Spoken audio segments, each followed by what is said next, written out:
Okay, aliko SB4 MEDIA tugusa ensonga tukwaliriza ate nate ne tukwebaza emirimu gy'okola webalire ddala kubeera nga okola ebizimba eggwanga. SB4 MEDIA tugusa ensonga nano tuffe naffe twegasseeko ku ggwe tukole ebizimba eggwanga. Muludde nga mutuusa abantu lwaki totweddeyo ku program eziyigiriza omuntu okukola ezizimba obwongo bw'omuntu ne tugamba olunaku lwaleero tubale tuyitingana twitayita ne tujja ku side zeno erungujja je tusanze kampani eno era nga omukulu ayimiridde wano agenda kubeera nga atunnyonnyola bakola biki baganyuddwa bate ggwanga naye zibula amatuugo owulirize kanula amaaso olabe tugenda okumala programu eno ng'ofunyemu ekyowiga kinene nnyo ng'ofunyemu okukekkereza essente yo wamu n'okukola ekyo ekigenda okwawula ku balala. Nze muzzukulu wa Kabajja Omugeyi Ssebunya Bumalu ali ku kamera nga bulijjo wano we tuli bakola oyinza obiyita ebigoma by'oku makubo ebitwala amazzi naye nga si bigoma. Tusaba tubuuzako mukama wange abagoberezi ba S4 MEDIA twaniriza nnyo okubeera nga nate naffe batwegasseeko okubeera nga tubalaga ekyo ate kye twagonjawo obaoliawo kye tutandiseewo ate obaoliawo bannayuganda abasinga kye beetanidde ensangi zino nga si kirala okugyako biodigester septic tank. Amanya Engineer Sekabira Farouk okuva mu kampani yaffe eya Junisco contractors and great finishes. Sebo mwebalo kutukyalirako. Bulijjo eno kampani eno giwira buwulizi nga eranga. Nenange ndi wamukisa okubeera nga olunaku lwaleero nze ne mbakyayirako wamu n'okubeeyungako tugenda kubeera nga tudisikasinga biki bye mukola wano nnengerawo ebigoma. Kakati kampani eno nga owulira nti tuli mu construction we are contractors tukola ebintu ebyenjawulo. Ekisookera ddala tuzimba amayumba. Kakati mu kuzimba amayumba ate okwe tugatta innovations ez'enjawulo oba okuyiiya okw'enjawulo kwe tulowooza nti munnayuganda kugenda muyamba okubeera ng'akekkereza mu ngeri emu oba endala ate ne kiba nga kyalayisi nnyo mu nsawo ye ate ng'afunye ekyo ekintu ekigenda okubeerawo olubeerera n'olubeerera. Bulijjo bannayuganda tuleeta ekintu abantu ne bakibaako n'ebibuuzo bingi nnyo naye bwe twogera ku nkola eno eya biodigester septic tanks etutambuzza bulungi nnyo nnyo nnyo ne bannayuganda nga buli agikwatako talina kujula kwafunye talina buzibu bwonna bwagisanzeemu wabula okwongera okunyumirwa obunyumizi saate n'okukekkereza empiya. Biodigester mu kigambo digestion kyetutegeeza n'ekyo nti ki digestion kwe kumulungula kiyite nti olidde emmere n'egenda mu lubuto ne bagidigestinga n'egenda ate mu organize endala ez'omubiri. Kakati omulundi guno tuleese tanka egenda okubeera nga kanjite toilet tuleese toilet egenda okubeera nga emulungula obubi bufuuka amazzi oluvannyuma lw'ofuuka amazzi ago ate gafulume nga gagenda mu sockpit.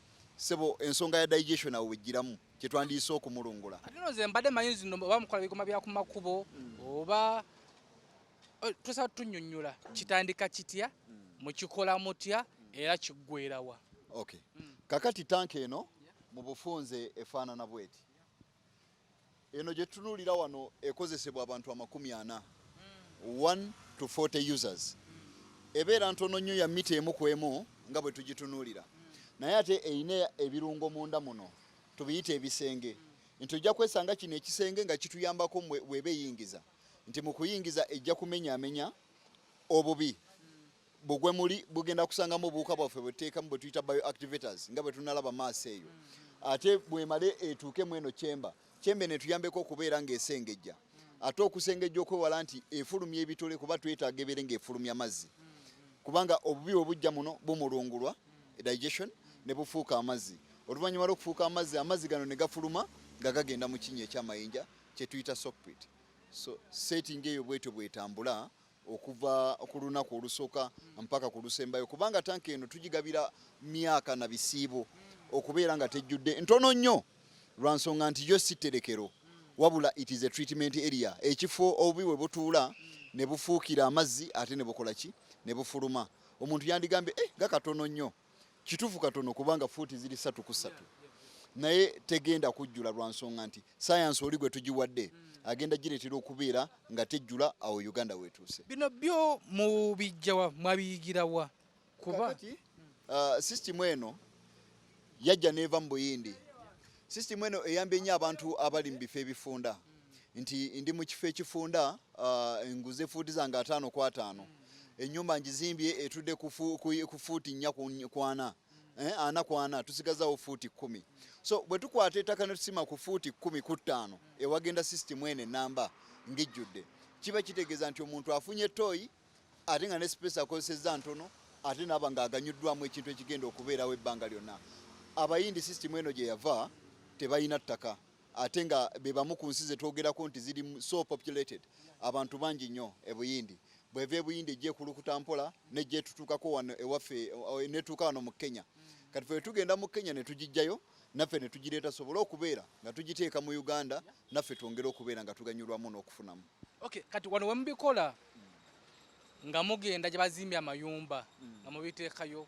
Yes, kakati tanka eno kyetaago eringa mmere nti buli muntu yenna yandibadde ayina ekyokulya ng'alya ajja kwetaaga okukozesa ki toilet. Kitegeeza buli azimba ennyumba olina okuzimba ki toilet.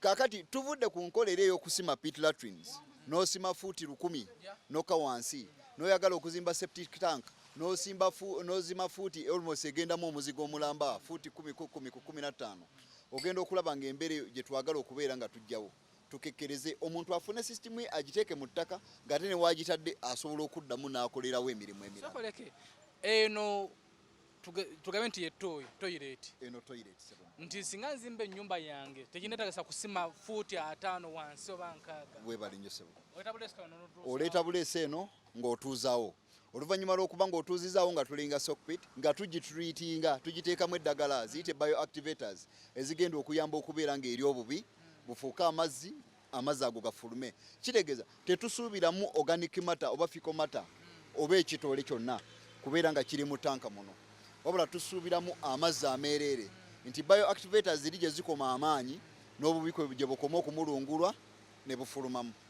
Toilet zino zikolebwa ku zineza ku flashinga oba na zino ezaffe zino ez'enkoma za toyo eno ekituufu yandikoze nnyo ku y'okuflashinga lwa nsonga nga bwe tugiraba nti embeera zayo zonna yakutambulira mu mpiira kati buli lweba etambulira mu mpiira kitegeeza nti eba yeetaagako sapooti y'amazzi nti zimba toyiyo wali flashinga gakulukute oluvannyuma lw'amazzi okulukuta bigenda ku miitinga muno mu tanka gafuuka amazzi ate era gafulumemu.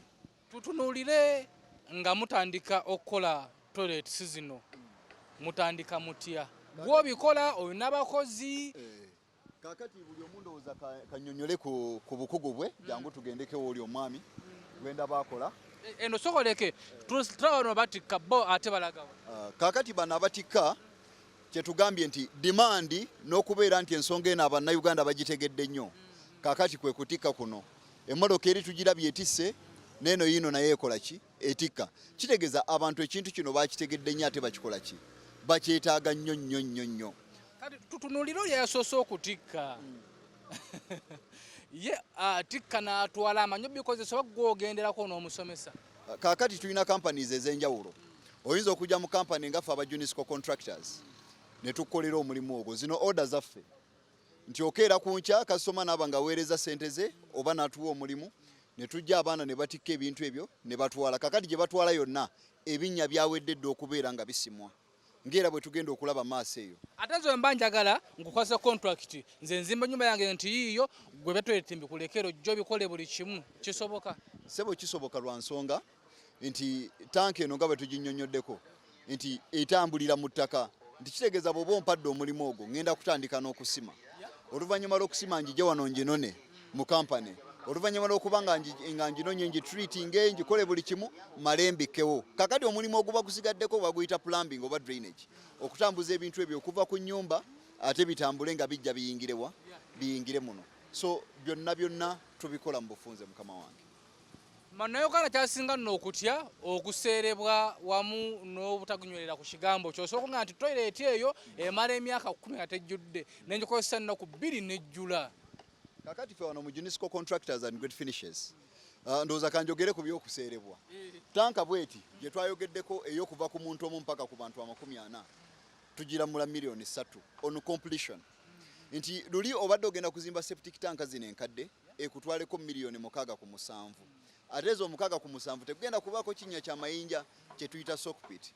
Naye ku mulundi guno tugenda kujja tusime tukutereyo tank eno tugitreatinge tugiteeko ne sockpit yaayo ku miliyoni 3 tuve okwo tukuwe garanti ya myaka 5 ekituweesa garanti nti system eno mpya nnyo matugaba na Uganda abasinga tebagimanyi. So ate omusajja waba azimba ekire kya bulijjo agenda kikola atambula akole ki agende. Naye wano tugenda kuwa garanti ya myaka 5 tutambule naawe ekutambuze etya ekoze bulungi oba bubi kwegamba twongera okubeera nga twongera okulungamya butya omulimu guno bwe gutambula. Ffe nga ba SB4 MEDIA tugenza okunoonya omukulu ono tubadde tumuwulirako naye tugenza omunoonya ng'ebintu byakola tubirabyeko nga era tubyekakasa kyenva kola gwe nawe naali eyo ng'olina pulaani y'okuzimba oba nga wazimba naye nga waleetaze okukozesa ku nkola eno. Ennamba y'omukulu eri ku screen yo mukubireko omukulu Ssekabira omukubirako ne muteeseganya n'omubwira w'oli najjayo n'akulambula n'akukolera omulimu oguli smart. Ffe tetutera kukola bintu bya kiyaaye ate tetubikolako ate tetusuubira kubikola waba tukuleetera omuntu tuludde tukuleetera abantu abalina business waste era mutusanyusiza nti mwatuwagira abantu mwabawagira mutukkiriza ate ne mukulu ono business eno oba enkola eno mugikozese mugyettanire ekekkereza ate era nga eyamba obadde tugamba kati bano bo era contract gwe bagikutte abatekka. Kakati contract ezo tukwata mpitirivu olunaku luyinza okukya nga tulina egyo emirimu egisukka mu 15 olunaku. Kakati mbadde mbanyonyola nti tanka bweti ebeera mu miliyoni 3 eza Uganda. System yo non completion ebeera mu miliyoni 3 eno ekozesebwa okuva ku muntu mpaka ku bantu 40 gye tugaba ku maka nti oli wa maka oliyo gwe ne mukyalawo nga tukuweeno kuliko abapangisa tukuweeno. Kakati tulina endala ennene kikula kiri tugiyita 1200 eri nga zigazimuuko obona accomplishment yeri eri wali ku mulyango gye bakola eyo nayo etuyambako okubeera nti containing okuva ku muntu omu mpaka ku bantu 100 omuntu okuva mu ku bantu 100 awo tuba tugeeza ntogera ku church masomero amayumba agabapangisa amangi mizikiti abantu abo bonna bazze batwettanira. Tulina tanka endala eziringa eno nyimpi eno gye batikka bw'oba ogitunuulidde olaba nti nyimpi ya biwago. Kakati ebiseera ebisinga tuba tugitwala ewantu nga wafunda nti eyinza okubeera nga tesitulwa motoka eno ya mukono crane naye ne batuuka ne bagiteeka wansi kati abaana baba bagenda gikwata n'engalo mpola mpola bagiyiringise egende.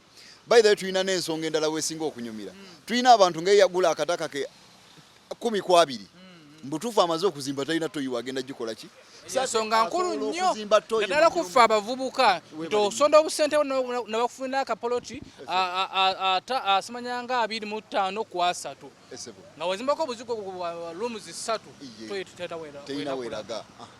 Kakati Junisco contractors wano wenyumisiza ensonga nti bw'olaba system bwete ya hafu bw'oba ogitunuulidde obugazi bwayo eri mu fuuti 2 buli piece kitegeeza bw'eba ewanvu yeri mu fuuti 4 omulyango guli size oluggi lw'omuntu luli mu fuuti 3 tanka esobola bulungi nnyo okuyingira mu nju y'omuntu kitegeeza tusobola okusima wakati mu ddiiro lyo mu kisenge kyo ne tuteekayo system eyo n'ebeerayo ebbanga lyonna olw'ekivundu tewunya. Kakati egimu ku migaso gya biodigesters zino kyova olaba baziyoola nga bw'olabye bazitwala 1 tewunya omuntu kyasinga ojjagalako 2 etwala ekifo kifunda nnyo emboozi endala weesinga okunyumira bya bisale ya layisi nnyo kubanga eno tugambye eyo ya miliyoni 6 ey'abantu 10 naye kitegeeza bwe tuba twogera ku zini capacities enkadde oba septic tank ziri ordinary omuntu agenda kuzimba ekintu ekiringa ennyumba kimutwaleko obulindo n'obulindo bw'ensimbi miliyoni 12 n'okudda waggulu. Naye wali tukugambye miliyoni 6 tukuwadde system ey'abantu 10 egenda okubeera nga bonna eba containing abantu 10 ow'amasomero kitegeeza bw'oba olina essomero n'otwala 10 emirundi 2 abaana 2 oba ofulumiza miliyoni 12 kitegeeza nti okukekkereza kuyitirivu kuli awo ng'ate okikoze n'okijjako engalo n'okimala. Abadde otutwalewo omukulu kazikola ekisinza okunsanyusa wano era kyensooka okwebaza owadde avubuka emirimu ekyo nno kikulu era kino kiwaaki ekyokuyiga obunabyabufuzi ali eyo oba n'omuntu yenna ne gavumenti yennyini nti osanga omuntu ng'ono nga tandiseewo kampani bweti ng'asobodde okuwa abavubuka emirimu ekisinga okuleeta obukubagano ekisinga okuleeta obumenyi bw'amateeka maita bavubuka naye ekisinga okubuleeta ku bulwa bya mirimu nti omuvubuka walowooza okubeera nga amalako abantu emirembe naye gwe omukulu otandise ekintu kino owadde abavubuka emirimu ekyo kyonno tukikwebalizaako y'omukulu n'azikola. Kakati omwami ono ye kafulu mu kukola ensonga zino agenda tunnyonnyola butya ateekamu ki ayiwamu ki eggulo nabaddeko mu bitundu by'Entebbe nga tulina omuntu akola omulimu gwe gumu naffe kubanga bulijjo amagezi muliro ogenda n'oganoonyako ewa munno n'olaba bwe kitambula. Omwami gwe twatuuseeko ng'entobo ye eyingiza amazzi sisitimu eno ekirungi kyeyina kiri kimu nti naali mu ntobazi osobola okubeera ng'ogjettanira nekkolera bulungi nnyo nga bwe tunaalaba maaso eyo nga teyingiza mazzi ng'ate tozimbe toyiya akalina. Amazzi ag'entobazi mugakola mutya? Kakati ag'entobazi tujja kiraga eyo practically nga tuinstolinga ojja kiraba go tuga draining out ne tugajjawo ne tutuuzaawo tank eno neetuula wakalu nebuniza then ne tumala ne tusiiringa bulungi nga bwe tunaalaba. Naye bw'oba otunuulidde tank eno wansi byonna omwami ono njagala atunnyonnyole process butya bw'ayitamu okubeera ng'agikola naye atasobola okubeera nga katugereko ku side eno ate omukulu ono atunnyonnyole engeri gy'akikolamu okubeera nga esobola okuba nga teyingiza amazzi. Tusanyusa okukola ku SB4 MEDIA omukulu. Nange nsanyusa obbasanga obulamu musanze buli bulungi era nga tukakkalabya. Balugaye nti gwe akola bino okikola otya okubeera tugende ddala ku stage esooka otandika otya? Entandika gye ntandika ne molodi ekasitinga ekintu kino n'emitayimbwa ne byalasi ne seminti. Kati entabula gye tutabulamu omusenyu gwaffe tukozesa stone dust n'amayinja kota inch n'omusenyu ogw'ennyanja oba gwe bamanyi nga lwera. Yesebo okuzimba ogw'okuzimba n'otandika okuzimba ne tutandika okukasitinga tanka yaffe eno. Yesebo manyi ffe twagala nnyo omuntu otuviira ddala ku details. Wali nnengerawo omusenyu nengerawo amayinja tulambuza ogaye nti guno amayinja singa nkola bwe nti omusenyu guno nenkola bwe nti gano amayinja gakola bwe kiti ne bwe kiti tulengerawo n'obutimba kwegamba byo bingi tutandikire wano ku musenyu. Omusenyu guno okutabula otya? Omusenyu guno tetugutabula gwokka bwe tuba tukasitinga tanka yaffe kati ono gwe bayita lwera ogw'ennyanja. Yesebo tulinawo stone dust tulinawo n'amayinja gali aga kota inch. Lwaki tukozesa kota inch? Yono stone dust. Yesebo bw'oba otabula omusenyu guno n'otabula lwera n'oteekamu amayinja manene oba half inch oba 1 inch kiba tekikola bulungi kubanga oba olesseemu space nene owatula guli omusenyu kati ate ne kinafuwa mangu. Kibanga nga tukozesa obuyinja bwaffe buli obutono ne bwekompactinga bulungi ne tufunamu ekintu ekigumu. Ate buli obutimba bw'obugirawa? Buli obutimba butuyambako okukwata ekintu kyaffe ekyo. Kati tukozesa obutimba bwa njawulo, tukozesa wire mesh ne byalasi gauge ez'enjawulo okusinziira size ze tuba tugenda okukola. N'abantu bameka tanka eyo gyegenda okugabira. Tulinawo tanka entonotono size entonotono tukozesaamu byalasi gauge E66 ne tanka enene tukozesa gauge E96.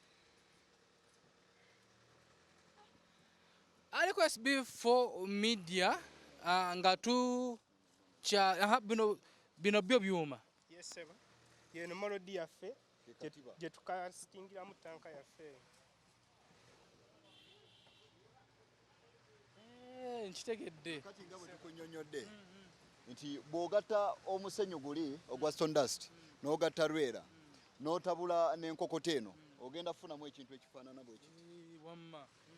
Kati bw'ofuna ekintu ekifaanana bwe kiti ne tujja tukwata obutimba bwaffe buli ne tubusiba. Kakati we tubusiba nga tuleeta ebintu ebyo nga tumaze okudesigninga moldi yaffe eno nga bwegenda okutunula bweti nga tukwata omusenyu guli nga tuguyiwamu kakitegeeza muno munda tuyinamu obutimba muno kakati oluvannyuma lw'okubeera nga tugize tukiwaayo olunaku lumu ku bbiri kibeere nga kisika kakati mu kusika oluvannyuma tugenda kufuna ekintu ekifaanana bwe kiti nga kivudde muno kati olwo tuba tuvudde muno wano tutandise okujjula tufumbye tutabudde tukoze buli kimu kati wano tuba tujjudde kitegeeza nti ogenda okugjako moldi eno ebadde munda ogenda kufuna ekintu ekiri smooth bwe kiti kitegeeza naye tunajjako eyo ebweru era tugenda kufuna ekintu ekifaananako kitya bwe kiti munda so process bwetyo bwetambula okuva ku kamu mpaka ku zero. Okay. Kyemmanyi abantu bafunye dda interest mu biodigest ayeetaaze okubeera nga amukozesa akufuna atya kakati ku namba noti 7 noti 1 5 58 0 tugiddemu 070 5 58 0 sebo mukama wange bwe tuba tumaze kino tugenda ku kye tuyita chambers agure jangu ku chambers tugenda ku kye tuyita chambers ebisenge nga biri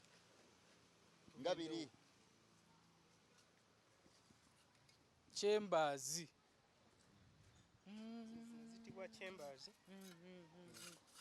kakati we tumala okuyiwa tanka yaffe ng'evudde muri mu molodi wantulekawo gaapu kwetusibira chambers zaffe zino kati chambers zaffe zino tuteekamu stone dust amayinja kulanga tufuna ekintu ekigumu ne seminti ow'enjawulo ne waterproof kubanga muno mu tanka munda bintu ebeera acidic otakola kintu kigumu kiba kijja kunafuwa mangu yesebo atumala nga tukiwedde yesebo kati kiba kiwedde kati nga bw'otunuulira bwe tuba tukola biodigesters buli kintu kyonna tukasitinga kikasitinge okasitinga kwe kuyiwa n'oyiwa n'osiba nga bwe tukoze kakati ogenda okutuna ne chambers zennyini ze twogera nazo zennyini zirina akatiba kakyo ke tuyita mold nti mu mbeera eza bulijjo tujja kubeera nga tusiba tutyo emala okukala eveemu ng'ewedde ng'eri gy'olaba ng'efulumye bwetyo so kakati omuntu yandibadde ali eyo nga yeebuuza nze alina amataffaali gange omusenyu gwange n'omusenyu n'ebirala byonna seminti lwaki nze biodigester sigizimbisa ebyo mu mateeka ga biodigester bw'osanga ng'agizimbisizza amataffaali okubiranga ne poliisi biodigester yonna erina kuba ng'eri casted naye weeba nnene okuva kuno mpaka Kampala wakiri tugattagatta plywood ne tugiyiwa ne tusiiringa naye nga tukoze ennene ng'eri casted erina kubeera bweti nga kisementi mu bufunze kati nno ffe nga omanyi nti tugoba oba tuggusa ensonga singa tubadde tusobola okufuna chance ne tugendako w'okoze kuba omuntu ali eyo okumukakasa kinyuma n'alabako waliwo ko site kakati tulina site ezitambula nga bw'olabe tutikka tulina site eziri eyo mu bifo ebyenjawulo mbadde nsaba tulabe site 2 nti tugenda kulaba site eri ku lukalu nti yo muntu ali mu kifo kikalu tekiri mu ntobazi si kyamazzi tubeere nga tulabe eyo tugikwata tutya nga tugiinstoli nga tugiteekayo then tumale tulabe n'ekifo ekibisi nti omuntu ye wa ntobazi lwansonga nti buli omu twagambye agenda kuganyulwa ate ne tusaako n'akawayiro akagamba nti tugenda kujjawo toyi eyakalina mu ntobazi omuntu naye asigale wansi ng'ate n'ennyumba ye eri wansi kati simanyi oba gwe olina obudde tutandikirawa kuba wano wo tuli ku kampani oba ku factory kakati mukama wange eno factory wetuweeseza office zirina Lukolongo ku kizimbe ky'Amakanga tulina ne office endala ziri Kololo oluguudo baluyita Prince Charles Drive poloti 45 ze office zaffe 2 kakati we tuba tuvudde wano njagala tugendeko entebe ku bitundu by'okubayita tulabe omulimu ogwo butya bwe gukolebwa okuva ku emu mpaka ku 0 kuba wano tubadde tubalaga butya bwe tuweesa ebintu bino kakati tumaze okubalaga butya bwe biweesebwa then ne tumaliriza mpoze ekirala kye twerabiddeyo ekisembayo bye bisaanikira bino tukulaze wayamesho w'enjawulo ne tukulaga BRC ne tukulaga ku mitayimbwa egyenjawulo emitayimbwa ndowooza giri mu store bye tukozesa ekisaanikira kino bwe tuba tuzimba zino septic tank eza bulijjo bangi nnyo zibalemedde ku siraabu oli n'akisima n'agula amayinja amataffaali ag'ebbumba n'azimba bulungi nnyo septic tank ye n'agirekawo ng'eyasamye lwaki bagenza omubaliramu nga yeetaaga miliyoni 3 okuyiwa siraabu kungulu yes septic tank esobola okubeera ng'eri wamu kaakati ffe ekyo kyonna tukijjawo tugambye nti bw'omaliriza tanka yaffe n'etambula nga bweti bwetambudde tugenda kuleeta siraabu eringa kisaanikira kino bw'okiraba tujja gireeta tugituuzeeko kubanga bwe tuba tukola ebintu bino tulina kye tuyita ring kana akuuma kano koolaba akuuma ya kano tugiyita ring nako kavaako bwe tuba tujjula eŋŋoma eno nti tukajjako then ne tukola ekintu ekifaanana bwe kiti kakale ekintu kino bw'oba okiraba entunula yaakyo kiba kitegeeza nti n'ekisaanikira kyaffe kisobola okutuulako ne kyambalako mu mbeera eno kakati ekirala era ku migaso gye nagamba egiri ku biodigester omuntu asobola okufuna biogas okufumbisa nkiddamu asobola okufuna biogas naye this time tuba tugenda kukozesa human waste obubi obw'abantu luli twakwatanga bubi bwante nga bwe tukozesa ku luno tugenda kukozesa bubi bw'abantu kyova olaba kungulu olumu tuleka ekitulinga kino kituyamba enkola eno nzijukira edda twalinanga obusa bw'ente ewa mukulu Kigula Robert nga tulina faamu naye nga twasima ogunnya bwe guti nga tuyiwamu obusa najujja mu kiveera negufuluma wali ne tufumbisa kwagala enkola eyo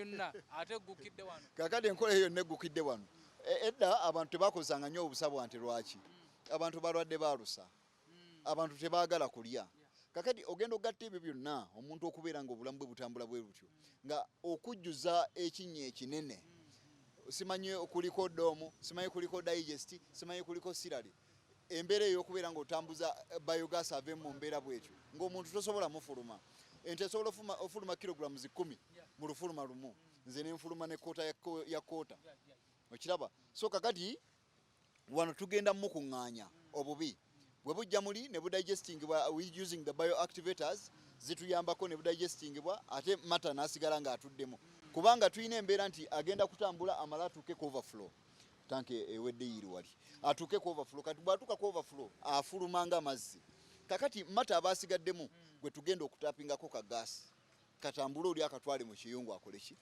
afumbe naye bulijjo tubagamba nti system ey'okuva ku muntu omupaka ku bantu 40 ng'eri system eyo omuntu agenda kubeera nga twetaaga abantu wakati w'omusanvu ne 10 okubeera nga bagikozesa regularly okusobola okubeera ng'osobola okwataininga gas akumala okufumba n'okwakisa ettaala ife bwe tuba tutambuza gaasi ono nga tumaze okuinstolinga nalugaba ne gaasi empulira mwagala emu kitundu lwansonga tuba tukuwonyeza okugenda ku mafuta ogulenga sirinda gases kakati kiba kitegeeza tugenda kusigaza eno ebeere nga esirinda gaasi yo nga source of gas yo nga gwe omulimu oguli kumu kulya ng'ogifeedinga nga yeerigo okumattaala na sigiri Okay, enkola ndowooza ogiwulidde ali ku SB4 MEDIA tugusa ensonga nonno omukuba tunnyonnyodde nti waliyo site gy'aliko eri Entebbe era tukkirize tugende naawe Entebbe tulabe engeri gye bakikolamu tetugenda kukivaako paka nga tukigusizza naawe kukakasa nti enkola eno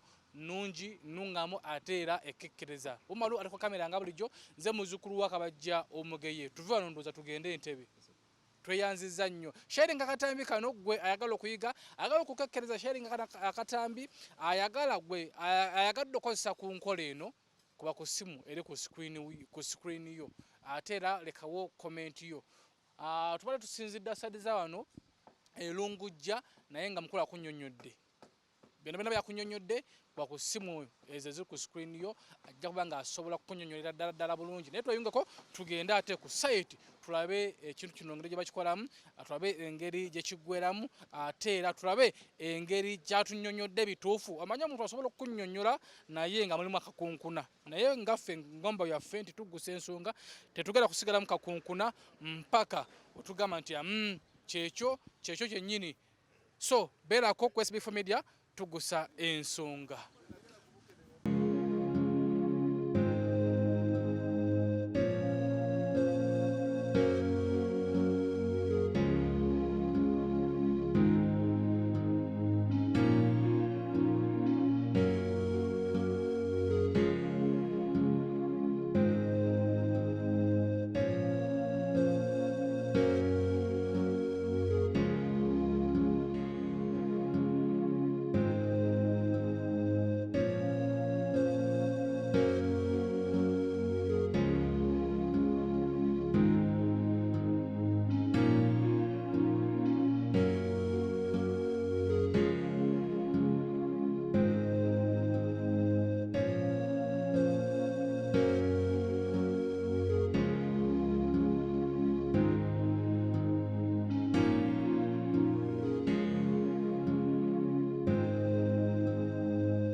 ali ku SB4 MEDIA tuguse ensonga wano tutuuse tusemvuga olugendo lwaffe paka Entebbe era nga wetutuuse bwe mukulu bwe yatunyonnyodde omukulu twanjulire kino kiki tuliko.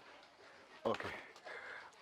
Kakati wano wetutuuse ye system butya bwe tugireyinga kubanga eri yonna gye tuvudde tubadde tujja tulaba tukola tutya okutuuka ku tanka okubanga efaanana bweti naye olwaleero oba essaawa zino tutuuse okubeera nga tulaba kye tuyita biodigester system kifaanana kitya.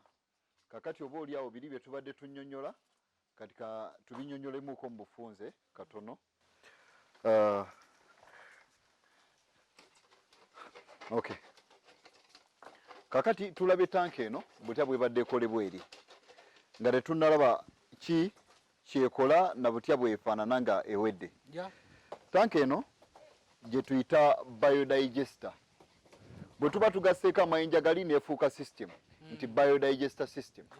Gano amayinja gano amayinja ago kakati kyekikifuula system eri complete nti nga bwe twagambye nti fikomata bw'ava mu toyi mu nyumba kuba kakati nga webadde ombuuliza nti omuntu agenda kusitamawa tusuubira nti mu nyumba muno mugenda beera mu toyi munda saate ne zino ez'abapangisa nazo zigenda beera mu toyi munda. Kakati bwe tunaagatta toyi zonna ne zijja ne zidraininga zigenda yingiriza wano oluvannyuma lw'okuba nga ziyingiriza wano tusuubira obubi obwo okuyingira muno obubi bwe bunayingira omwo bugenda kubwa bufuuka amazzi mu kufuuka amazzi then amazzi ago gafulume nga gagenda mu sockpit obwedda gye twogerako. Ate gano amayinja go gaaki? Kakati bulijjo we tuba twogera ku kye tuyita sockpit sockpit kyekinya ekibeeramu amayinja ekisookinga amazzi oba tukiyita okunyikiza ekinyikiza amazzi naye mu lulimi olubiodigester tetuyina kye tuyita sockpit wabula tuyina kye tuyita French drain. Kakati lwakubanga nti ffe Abaganda oba Bannayuganda tumanyi nti ekinnya kyonna ekyamayinja bakiyita sockpit naye this one is a French drain. Kyova olaba kyo kyalo kitango nti kitambula kiti naye ate gye tuyita sockpit kinnya kiba kikka wansi nga kigenda kisookinga ebyedda byabanga kooni naye ku luno tugenda gikyusa ereme kubanga kooni ebeere in a form of a French drain. It is a French drain like this. Lwaki nti obulamu bweno bunene nnyo okusinga asookinze mu sockpit zino eza bulijjo ezakulanga kooni tutya nti bulijjo kooni ng'eya ice cream tuba tugitunuulidde wansi eri egenda efunda. Kakati mu kufunda kitegeeza buli lw'osuulayo ejjinja likwata ku ttaka ebbali n'ebbali ku bisenge. Kakati mu kukwata kitegeeza egenda yeerya wansi eri nejja ng'efunda mpaka waggulu ekitegeeza nti obulamu bwayo buba butono nnyo okusinga ekintu ekyetadde nga kino a French drain.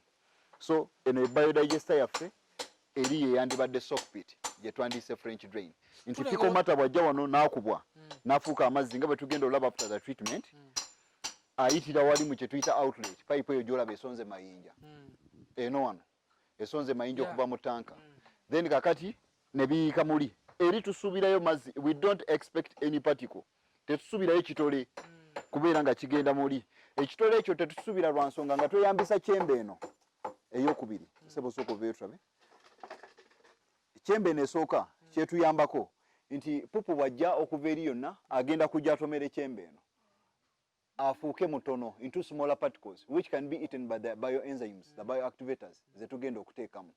Kakati bw'amala okuba ng'aliisibwa nga bwe twogera nti it is digestion nange bwe mba ndidde bubi muwogo wange n'antuula nga tatudde bulungi mu lubuto nja kuzza obwenkulumu nziremu ng'aye. Kakati ne tanka eno bwetyo bwekola nti singa bigaana okumulunguka wano ne byagala okufuluma nga bitole bijja kuwagamira mu kyembe eri then biddemu bisetolinge bupya tubeere nga tusuubira ki tubeere nga tusuubira amazzi okuba nga gagenda after the digestion has taken place again.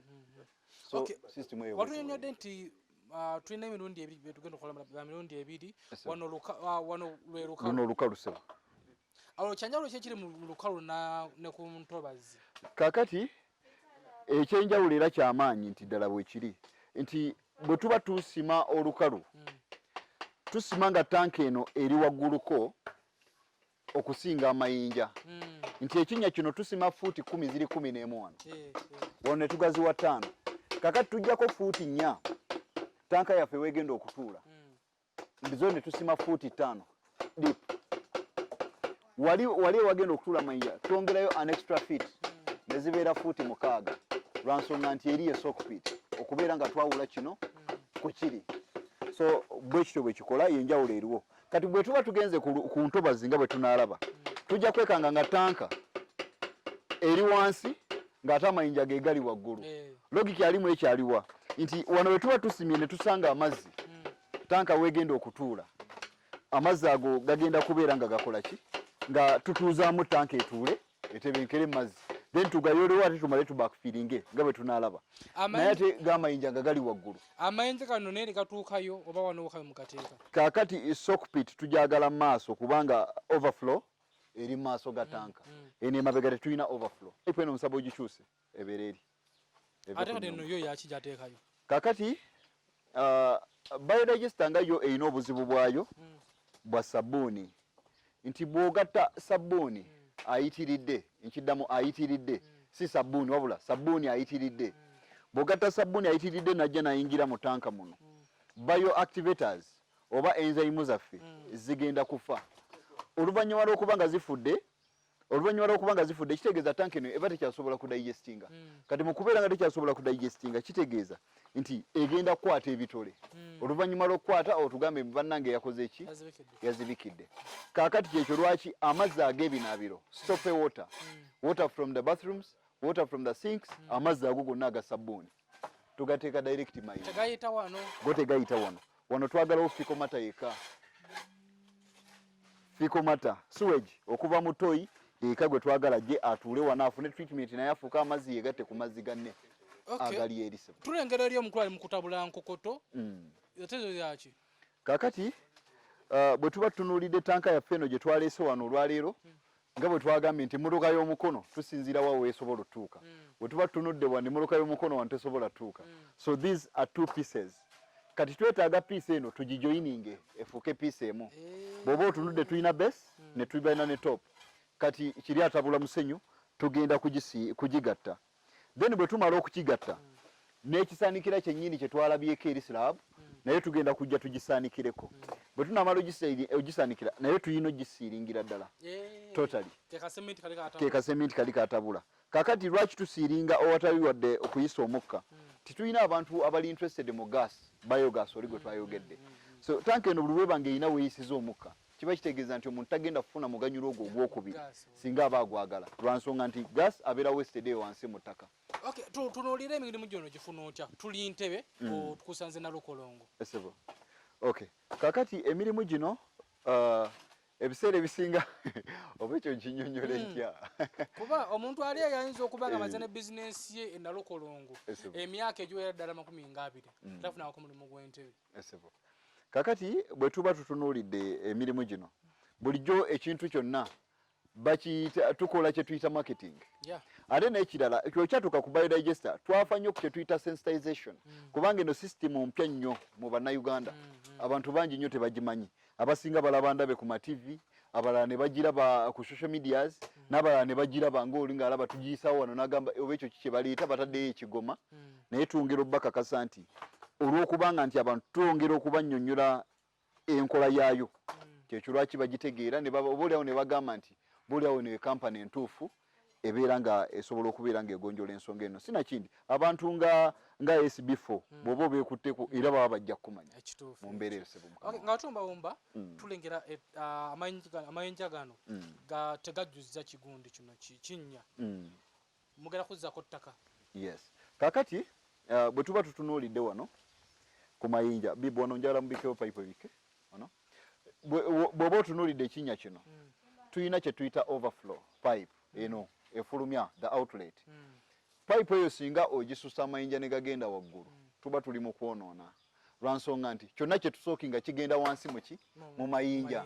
Kaakati tuba twetaaga wano ne ku pipe wangulu okuteekako twetaaga gali amayinja gabeere nga gaginyweza ereme kubeera ng'eri affected n'ettaka kuba ettaka buli luli affecting egenda kwenyiga kitegeeza ebinaava muno biba tebisobola kubeera nga bikola ki nga bifuluma. So olw'okubanga nti outlet yaffe twagituuse yeeyo so kino ekyamayinja kitumala mu bufunze nti bwe tuba nga tukola biodigester eya 40 users efaanana bweti twagala erifu z'amayinja 2 zokka ziba zitumala omulimu ne guggwa ziri erefu 2. Okusoomoozebwa kwe twafunye kuli kumu nti we have the small particles of stones naye nga bbiri ziba zitumala standard wise obutasussa. Okay, tubali tutunulira wano nga tuli ku lukalu tukaba nga tugendako ate mu lutobazi. Waliyo lutobazi. Waliyo lutobazi waggulu aweera across nti bwe tunaava wano tujja genda ate tunnyonnyoke lutobazi lukola lutya abantu abali abadde yagulu lutobazi lwe aleme gamba nti toyinina kuzimba ya kalina eyo perception gye twagala okujja kuba na Uganda nti ne bw'obanga ekyamazima oli mu ntobazi with a biodigester yajja kusolovinga mbeera ya buli omu oba oli mugagga oba oli mwavu kino kye weetaaga kubanga ne wemba mugagga nnyo fugge sijja kunyumirwa buli mwezi kubeera nga ndeeta ekimotoka kinjeko 15 nga nywamu so tukola system eno noba ng'ogikoze ng'okimaze. Okay, abakulu bannyonnyole kampuni n'erinnya lyo tugenda teko awaligenda tugenda okuba nga tufuna eyo lutobazi. Kaakati company bagiyita Junisco Contractors and Great Finishes. Tusangibwa Kololo oluguudo baluyita Prince Charles Drive plot 45 ne tusangibwa ne Nalukolo ngawo ku kizimbe ky'Amaganga level ya 2 obwe tusangibwa ayagala okutunnyonnyoka n'okwongera okutulaba ku mitimbagano ojja genda ku www.juniscocontractors.com oba osobola okutusanga ku email contact@juniscocontractors@gmail.com. Sina kindi nange omuntu farukusekabira@gmail.com era osobola okuba ng'onsangayo tongera okubeera nga tumulungula ebiringa bino bulijjo tugamba nti tuzimba amayumba tukola biodigester twagala nnyo okunoonya ebintu ebyalayisi nti ki ekyalayisi omuntu kyasobola okufunamu ate nga kigenda kubeerawo mu buwangaazi tugamba nti osobola okuzimba kolomu y'ekyuma ng'ozimba kalina kolomu neba ya kyuma Junisco Contractors and Great Finishes osobola okuzimba biodigesters Junisco Contractors and Great Finishes bwe tuba tuzimba tank eno already yo yennyini eri smooth munda kakati tuba twagala tutte ekigifudde smooth tufune ekisenge nga kiri rough whereby enzymes zaffe zisobola okubeera nga zitambula zeetaaya ziwalampa n'ebiringa ebyo kakati kyekyo lwaki ekisenge leero olaba omwami ono ekintu kyakutte kaveera takutte kyuma akaveera kakutte akubeera nga ttaanya enzymes ezatadde mu kaniiru then tulabe butya tank eno bwesobola okubeera nga ebeerawo ebbanga lyonna obulamu bwayo nga bwe twabalaze okuva eri okuva ku 0 mpaka kati enfaanana eno nti mu nnaku 2 okuva olwaleero omuntu aba asobola okubeera ng'akozesa tank eno kuba tukakasa nti niiru aba amaze okusika obulungi n'ebirala ebiringa ebyo mpozi ekirala ku septic tank eno obudde bwetwala ng'ogikola butono nnyo kakati bw'oba otunuddemu wano tugikoze mulyango gwa muntu gugwo mulyango gwa muntu nti omuntu ye ayagala okwetayizaawo kakati omuntu oba omuwadde ennaku nga akatugambe nti ozimba ekiri ki ordinary omuwadde ennaku omwezi ku wiiki kola musooke zikale ekino kisooke kikala amabulooka nsooke nga sibe ogenda okulaba nga ebbanga liba ddene naye wano tukuwa ennaku 2 nti olunaku olusooka ebeera excavation olunaku olwokubiri kuleera nga tuleeta tanka eno n'amayinja ne tubiteekayo kakati eggulo lwe twasimye olwaleero luno lwe tuzze ne tuinstolinga tanka ne tulenga sockpit nga bweri kakati olwaleero omulimu tuba tugujjako engalo naye tekitegeeza nti omulimu omuntu ayinza ogaa mulimu gwawa gwe bakola mu nnaku 2 n'osasula miliyoni 3 omulimu guno tuba twagutandika dda nga bwe tubalaze eri nti tujja ne tutabula enkokodo yaffe ne tukasitinga ne tukola buli kimu nga bwe tukoze paka okutuuka ku kino ekiri final weewaawo nti final consumer gw'ogenda kulaba kino kye tuderivalinze naye ffe eri tuba twakola dda nettereka kakati kyonna kye tukola tuleeta buleesi ne tuinstolinga then oluvannyuma lw'okuba nga tuinstolinga ate neba ready to use at any time t chemical kiri omukozesa obutawunya kakati bioactivators ezo zennyini element wano ziri 2 eziyamba okuba nga system eno tewunya. One, using the bioactivators zino zetulabye zigiyamba okubeera nga tewunya ate nga tejjula n'okubeera nga digestinga. Ekyokubiri, toyi gyekoma obuwanvu n'ogamba nti nsimye fuuti 4 era olugigendamu ebeewunya ey'example ku toyi empya buli omu agirina titoyi empya yeebeekola ki ewunya which is not the case with the biodigester. Oba olaba eba mita emu ne bwe tugamba nti twetaaga y'abantu 1,000 tusima mita emu wansi ne tugiwanvuya buwanvu ku ttaka nti mita emu okay kanjogerere mu fuuti ndowooza abasinga ze bategeera nti okutta olukuba lwo n'obala fuuti 3 ziringanga okuva wano ndowooza mpaka wano mu kisambi kyange nti tanka wegenda okubeera nga yenkana obuwanvu. Bwe tuba twagalayo abantu bangi nnyo komino tugenda gizimba buzimbi ng'ewanvuwa ku ttaka wabula tetugenda gisima ebeera empanvu nnyo bweti. Why? Ebejja kuwunya ne digestion eba ntono. Kyova olaba tolabayo omuntu wa kibuto kinene nga kikoma eri era omuntu olutwe luba lusaamusaamu for easy digestion n'ebiringa ebyo. Era bw'ofuna obuzibu mu kyenda baga takyamulungula kubanga ekyenda kyakoze ki kyagaziye. So kakati okwewala ebyo ebeera nnyimpi bweti for easy digestion n'okwewala okuwunya. Okay, tweyanziza nnyo gwe wenna atulaba buno obudde osobola okukozesa enkola eno eya biodigester mu makaago ku nyumba ze z'abapangisa mu masomero hotels kwegamba yo nkola mpya nnyo naye ng'ate ya mulembe nnyo ekekkereza ate ekuwa ekyo ky'osuubira okubeera nga ofuna. Nze muzukulu wa Kabajja tukyeyongerayo nno tugendeko ate mu lutobazi kyo balina kikola batya twagala okuva wano eno nga onnyonnyose bulungi enkola eno gwe otandikirawo nawe okugikozesa. Oyinza okuba ng'oli eyo ng'olina pulaani yo y'ennyumba omukulu ojja mukubeerako omukulu Sekabiira ate gwe oyinza okuba ng'oli eyo ng'olina essomero lyo oba eddwaliro omukulu omukubiirako kko n'akikwasaganya. Gwe nawe oyinza okuba ng'oli munsize ebweru naye nga wazimbayo ennyumba yo naye nga wagizimba olinawo ka space katono nnyo so okubako just ku ssimu y'omukulu Sekabiira n'abeera nga mu kaspace ako mwagenda okukola enkola eno oba mwagenda okuteeka toilet yo kwegamba buli kimu nekibeera nga kiri ku malidaadi. Tweyungeko nga ate tugenda side yeeri eya olutobazi.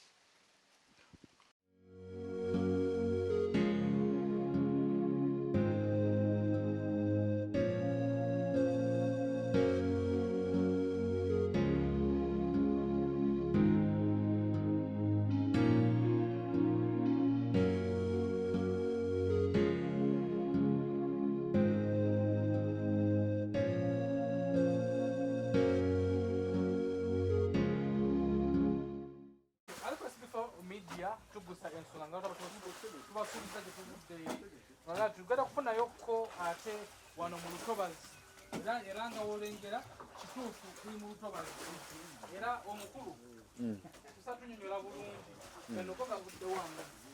Okay, kakati eno gye actually kino bakiyita kisenyi ndowooza mu bufunze kubanga ekisenyi kyeki ekisenyi kyekifo kyolaba nga amazzi agalimu tegakka okitegeera kuga tenywa ate tekka ate wabula nga ate yongera kuvulula. So kakati kino kyekisenyi. Kakati nga bwe twabanyonyodde nti bwe tuba tukola biodigester nga yo ya ntobazi.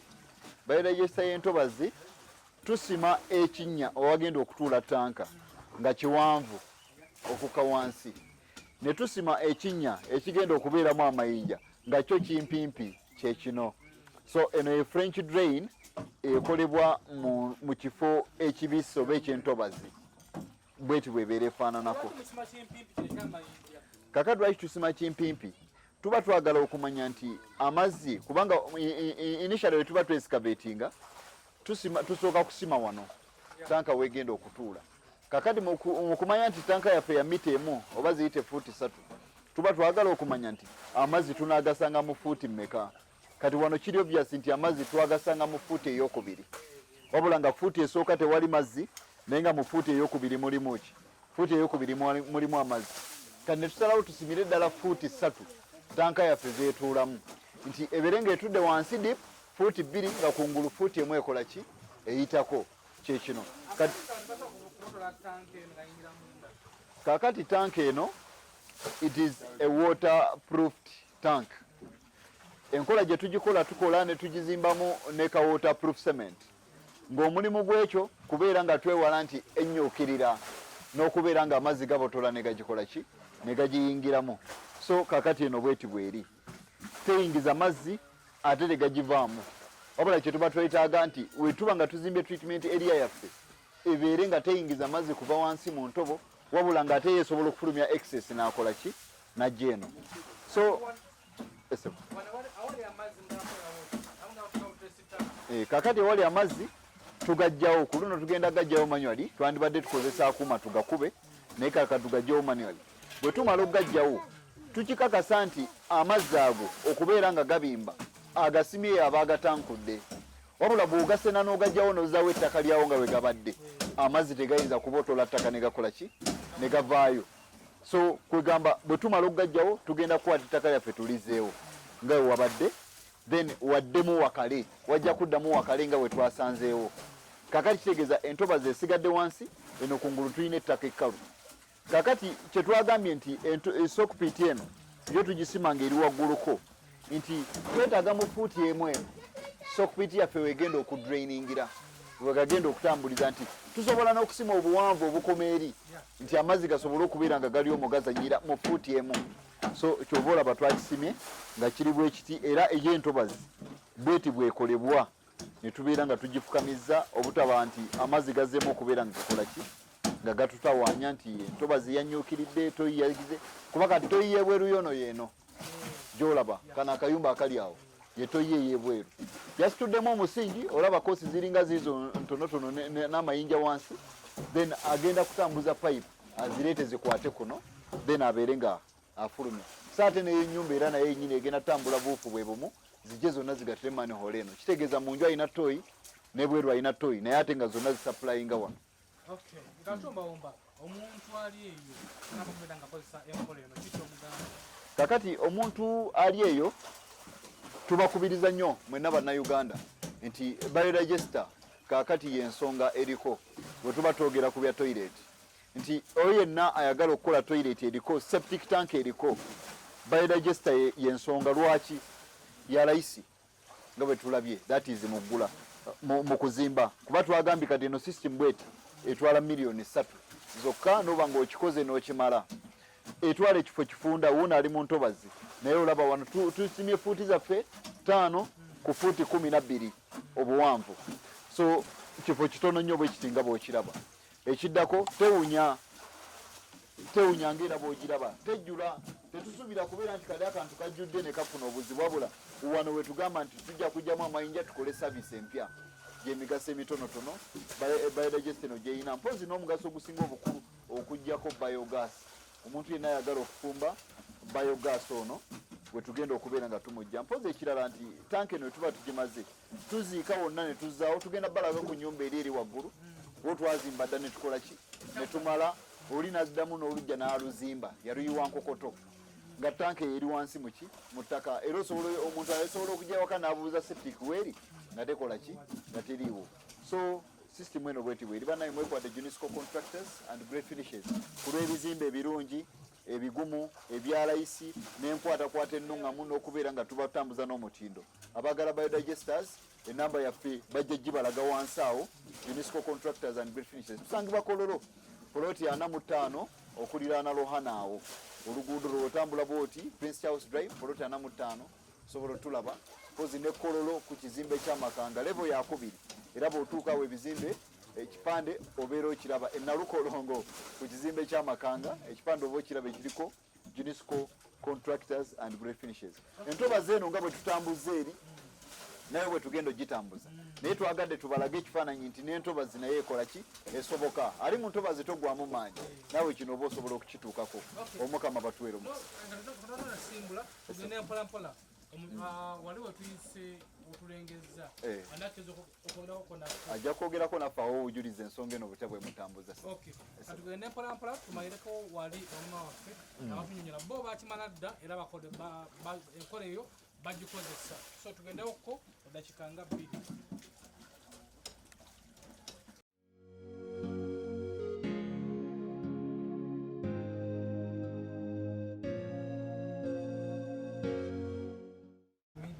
Tutuuse bo enkola eno bagyettanira dda. Zo tusanze mama waffe akyasaala naye mu pulaani yammwe yali eti. Kakati ennyumba eno initially baali bagikoze nga munda temuli toyi, naye ne tujja ne bateekamu toyi munda, pipe ogirabe ya venti, kiba kitegeeza nti toyi eri wano efuluma. Kati toyi eyo ejja eno emaniholo yaayo. Kakati bwe twajja ne tusima wano emirimu gyaffe giri wano. Kyekiri kyengezezaako bagamba nti bw'oba ozimbe septic tank eno ya biodigester nti ettaka osobola okuddamu n'olikozesa kyonna kyokola ki kyoyagala. Sigamba nti ozimbeko gusirabo ogunene tojja kusobola kuyitawo obunkenke bw'okubeera nti omuntu asuddemu munene nabwo buba butono. Kakati system eno etudde wano naye toyinza nagamba nti ekola ki tosobola nakumanya. Oyinza okugamba nti omuntu yejja n'azimba buzimbi lujja lwe kubanga ono just yayiwa nkokotoye bwaki netanka n'ateekako buli kimu naye nga sisitimu etudde wansi wano gwe gumu ku mugaso gwa biodigester. Togenda kuddamu giwunyiriza nti ogirabe kubanga teriiwo naye tuwulirayo akasu gye tuyita biodigester. Kakati maama ye tayagala gaasi era tetwamuwa gaasi. Ono alimu obuzibu complication emu nti omuntu omu amulabira mu perspective eri nti this is a human waste gama anampa atya naye ate nga ngano wente nti it's the waste from the cow era neno it's the waste from a human being. Byonna biba bisolo. So komekerera nti maama tetwamuwa kuba yeta mwagala naye nga system etudde wansi. Ekiro gye nti tulabyewo kubona we nali mu SB4 MEDIA otunula wantu wano osobola okumanya nti ddala akola wano bakolera omulimu ogwa biodigester gas oba toilet gwe oyinza okugamba nti no naye nga omukulu nga batwaze nti kituufu omulimu gwakolebwawo n'amala ne bateekawo. Mbeera wano Kabale kubayita ababiri amanya agange mpitibwa Jakisafina Ajinsibambi ye mwami wange Ajinsibambi Hussein wetuwangadde. Assalamu alaykum. Wa alaykum salaam wa rahmatullah. Kwa ku bujulizi obw'enkola gye tuze tufollowingako enkola eno gifunyemu buzibu ki birungi ki wagifunyemu wagifuna otya? Nze mpuliriza nnyo radio Palo ye radio yange kati kwe kwali abalanga akantu ako nga batugamba ng'otuuse mu Kalitunsi ku Masjidi Siddiiki awo waggulu we waliwo ofiisi ezo kati ne bampandiikira n'ennamba z'essimu ng'aziwulira okwo n'eziwandiika awo kati Ajasane bwe yajja mutabani wange nga bagamba nti zirya kasipesi katono owulidde kati nga nali siina toyi ya muntu naye ng'akantu ako mpulira nkaagala okiwulidde nga ate septic tank mpulira erya ssente nnyingi owulidde kati nentuma mutabani wange mbadde nkusaba Ajasane ogende onoonye mu Kalitunsi awo waggulu we bagambye ofiisi ezo kakati obuulize eddala ekituufu kati bwe yatuukayo ne bamubuulira ebyetaagisa naki nawa abantu n'abakubira amasimu n'abatuukako era nalindi awo ng'abandeetedde kati ne tutegeeragana ne bansalira ne ku bbeeyi kuba luli baali babigamba ebbeeyi nnene ate bwe bajja wano ne bansalira ku bbeeyi bannabuulira nga ku bukadde obwo nga bajja wano ne tutegeeragana ne bansalirako ze bansaliddeko bakola omulimu ekyo kyama kyaffe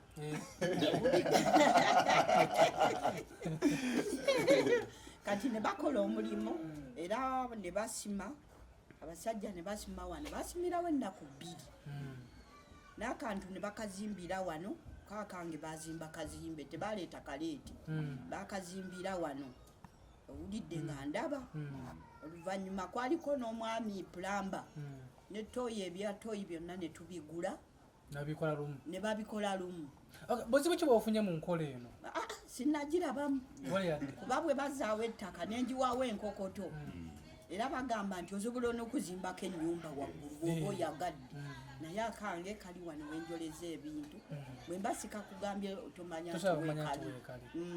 Tweyanziza nnyo mama kati omuntu ali eyo ng'enkola tanaba gikozesa gwegikozesezzaako kiki omugambayo? Nze mbadde mugamba akantu ako era waliwo ne neighbor wali ng'azimbye septic tank ne mugamba nti awo ojja kulwawo kana akantu kanguya ate kabuwangaazi naye nakakozesa tannaba akyanoonya ssente naye ng'akantu kaba kabuvunaanyizibwa nnyo. Tweyanziza nnyo maama ndowooza obujulizi obufunyeeko kati nno kituwaffe essanyu okubanga ekintu kitubakidde ng'ate ndo bakikozesa dda oba ola gwali eyo enkola ento tabagikozesa naye gittanire kubanga yo nungi nnyo nnyini ddala ajati nga omuwulidde so enkola ento gikozese essimu eri ku screen yo bakasamu ate okozese enkola eyo bwasuubira okuzimba gwe yazimba naawe ayagala okuzimba. Naye nga bulijjo Junisco contractors and great finishes tusangibwa Kololo ku kizimbe tusangibwa Kololo ku Prince Charles Drive poloti 45 tusange ne Nalukolongo ku Nalukolongo ku kizimbe kya Makanga poloti room level number 2 Ekololo Prince House Drive na Lukolongo ku kizimbe kya Makanga level ya 2 ononye Junisco contractors and good finishes ebipande bibeerawo tunonye ku website yaffe www.juniscocontractors.com oba tunonye ku website yaffe oba tunonye ku Gmail, ku email account yaffe contact juniscocontractors@gmail.com osobola okubeerera nga otambula naffe bufobo oba otukubire ku namba ya WhatsApp eno oba otukubire oba otuwhatsappinge ku noti 7 noti emu 5 58 noti emu 070 5 58 0 Junisco contractors and beneficiaries ku Lwokuzimba. Ebigambo ebyo sikira kubeeranga mbiddamu. SB4 MEDIA tukusa ensonga.